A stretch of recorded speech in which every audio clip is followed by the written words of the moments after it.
अस्सलाम वालेकुम। अदबी नावल ऑफिशियल यूट्यूब चैनल में आज एक नई तहरीर के साथ हाज़िर हैं।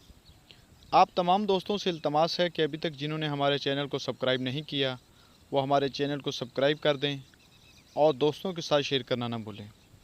तो आए बढ़ते हैं अपनी अगली तहरीर की तरफ, जिसका उन्वान है अना का कातिल और जिसके लिखारी हैं अबू हुरैरा।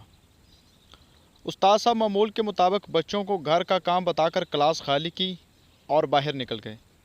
बच्चे जो लगातार पढ़ कर उकता चुके थे वो चा मगोइयाँ करना शुरू हुए और आहिस्ता आहिस्ता उनका शोर बुलंद होना शुरू हो गया और अब आवाज़ों के साथ उनके हाथ भी हरकत में आना शुरू हो चुके थे।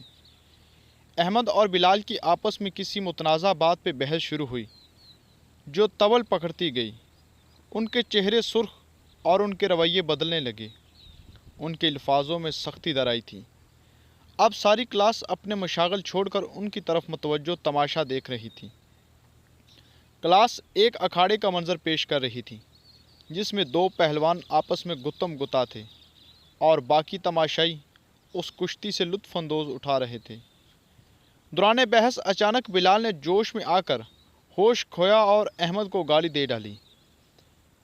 गाली सुनने की देर थी कि अहमद को बिल्कुल चुप सी लग गई और उसने मज़ीद किसी भी बात का जवाब देने से गुरेज़ किया। अब मंज़र दिलचस्प हो चुका था और अब सब अंगश्त बंदंदा थे। जब बिलाल वापस जवाब न पाकर दो चार बातों के बाद खामोश हो चुका था। अगले दिन जूँ ही अहमद स्कूल में दाखिल हुआ तो बिलाल, जो शायद उसके ही इंतज़ार में था, वो लपक कर उसकी तरफ भागा और मुसाफ़ा के बाद इजहार शर्मिंदगी करने लगा। क्लास तक का सफ़र कुछ यूँ तय हुआ कि अहमद आगे आगे जबकि बिलाल उससे अपनी दरख्वास्त सख्त बोल की वजह से नादम होकर माफ़ी की दरख्वास्त कर रहा था। दोनों क्लास के सामने आकर खड़े हो गए और एक बार फिर सब उन्हें घेरे डाले इस कार्रवाई को देख रहे थे और हैरान थे कि आज मंजर मुकम्मल तौर पे बदला हुआ है। बिलाल सख्त शर्मिंदा था और हैरान भी कि उसने गाली सुनकर बजाय लड़ने, गिरबां पकड़ने या कुछ सख्त बोलने के खामोशी क्यों इख्तियार कर ली थी।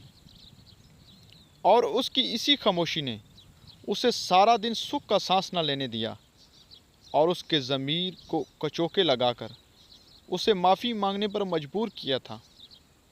अहमद ने उसे दिल से माफ़ किया और सारी क्लास को मुखातब करते हुए बताने लगा, प्यारे दोस्तों, जब हमारी बहस शुरू हुई तो हम एक दूसरे को बराबर का बल्कि बढ़कर जवाब दे रहे थे, मगर जैसे ही इसने गाली दी तो मैं खामोश हो गया।